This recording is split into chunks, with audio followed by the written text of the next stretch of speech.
এরকম বিচিওয়ালা সিম কিন্তু অনেক বেশি পছন্দ। তো আমি প্রথমে বিচিওয়ালা সিমটি সিদ্ধ করে নিব।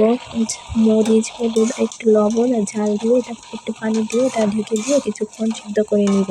তো কিছুক্ষণ সময় আমি এটা সিদ্ধ করতে দিয়েছিলাম, অল্প আছে এটা সিদ্ধ করতে দিয়েছিলাম। আর এই যে দেখুন এখন পানি কিন্তু অনেকটাই শুকিয়ে গিয়েছে, তো আমি আবার মাঝে মধ্যে নাড়াচাড়া করে দিচ্ছিলাম।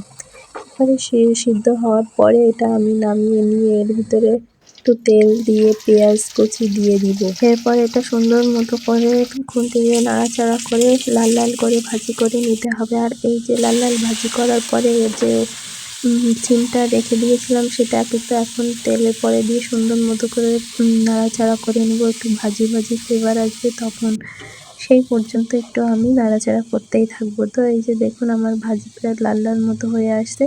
তো এখন ফাইনালি এই যে আমার সিম ভাজি। তো আপনাদের কাছে কেমন লেগেছে রান্নাটি অবশ্যই কমেন্ট করবেন।